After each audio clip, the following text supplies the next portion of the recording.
आदाब, मैं अबूसाद अहमद इस वक्त मौजूद हूँ आजमगढ़ के मुबारकपुर विधानसभा के अंतर्गत शहीद नगर में। हमारे साथ बातचीत करने के लिए एमआईएम के प्रत्याशी गुड्डू जमाली साहब मौजूद हैं। सबसे पहले साहब आपका स्वागत है हमारे चैनल में। शुक्रिया शुक्रिया। ये बताइए कि आप जो इस मर्तबा चुनाव लड़ रहे हैं, पिछले एक दशक से आप इस सीट से विधायक थे, इस बार का चुनाव और इससे पहले का चुनाव कुछ फ़र्क लग रहा है आपको? ये चुनाव जनता लड़ रही है जी, ये जनता लड़ रही है चुनाव। यूँ तो मुझे जनता ने हमेशा प्यार दिया है और 2 बार जिताया भी है, विपरीत स्थितियों में जिताया है।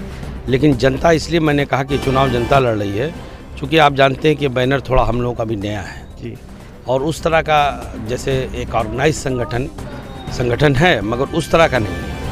लेकिन उससे दोगुना ताकत से हम लड़ रहे हैं और उससे जो दोगुना समर्थन जनता का मिल रहा है। तो इसलिए मैं कह रहा हूँ कि जनता लड़ रही है और हर समाज के लोग लड़ रहे हैं। ऐसा नहीं कि देखिए नीली जिन्होंने ये हरा लगा रखा है सब मुसलमान, ये देखिए यहाँ से आप चलो, ये चौहान साहब खड़े हैं, ये राय साहब खड़े हैं, हर तरफ हर समाज के लोग चल रहे हैं। ये चुनाव जनता लड़ रही है। ये देखिए, ये बेचारा सुबह से हमारे पीछे नारा लगा रहा चल रहा, ये ब्राह्मण समाज का बच्चा है।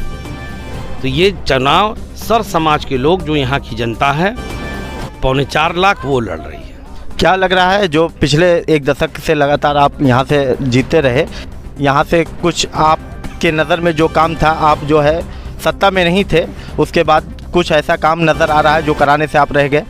नहीं, अभी तो है भाई, काम तो है, इसमें दो राय नहीं है। अभी तो एक मेजर काम यहाँ पे ये है कि भाई पहले हम लोग हमेशा ये कहते हैं कि मैं सिर्फ मुबारकपुर के लिए नहीं कहता हूँ मैं इंटायर स्टेट के लिए कहता हूँ कि बुनकरों को उसी तरीके से प्रायोरिटी सेक्टर में लाना पड़ेगा जैसे आप और उद्योगों को रखते हैं प्रायोरिटी सेक्टर, और उसी तरीके से आपको इनको सब्सिडी देनी होगी जैसे आप किसान भाइयों को देते हैं। अगर आप यहाँ से चुनाव जीतते हैं इस मर्तबा, तो आपकी फर्स्ट प्रायोरिटी क्या होगी, पहली प्राथमिकता क्या होगी? पहली तो प्राथमिकता है कि एक इस बस स्टॉप ये बन के खड़ा है, उसको चलवाना है। हालांकि मैंने ये तो अब तक चल जाना चाहिए था बस स्टैंड। मैंने 2 मुद्दा आखिर में उठाया था जब आखिरी में मैं बोल रहा था, जिसमें पिचरी में एक इलेक्ट्रिक सब स्टेशन बना था 10 साल से, वो शुरू नहीं हो पा रहा था। वो बहन जी ने बनवाया था जब उनकी सरकार थी, लेकिन वो पैसा 4 करोड़ 5 करोड़ लगने के बाद भी उसमें वो सड़ रहा था, सारा इक्विपमेंट पड़ा हुआ, सपा की पूरी सरकार का टेन्योर निकल गया और वो नहीं चला। अच्छा, ये देखिए कि मुझको भी नहीं मालूम था, सच्चाई ये है। फिर एक पत्रकार बंधु ने मुझे बताया कि भैया ऐसा है। हमने उसको तुरंत विधानसभा में उठाया और उठाने के बाद मुझे ये अश्योर किया गया कि ये काम हो जाएगा, जिसमें एक ये था और एक बस स्टैंड का जो चलना था वो तो चालू हो गया, मगर ये अभी बाकी हो सकता चालू हो जाए, क्योंकि मुझे एक दिन चीफ सेक्रेटरी बता रहे थे कि आपका वो भी काम हो रहा है।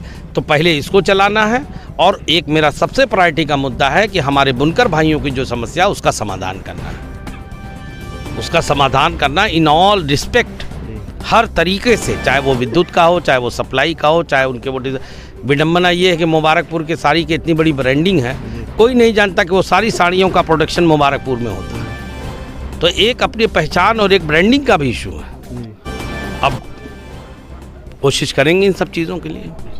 क्या लग रहा, क्या एक आखिरी सवाल है, क्या लग रहा है इस सीट से आपका प्रतिद्वंदी कौन होगा, किस पार्टी या पीछे रह जाएंगे? किस पार्टी से आपकी सीधी लड़ाई? कोई लड़ाई में है ही नहीं यार, कोई लड़ाई नहीं। चलिए, बहुत बहुत शुक्रिया। आप देख रहे हैं AKC लाइव न्यूज़ 18। मैं इस वक्त मौजूद हूँ विधानसभा मुबारकपुर के अंतर्गत शहीद नगर में।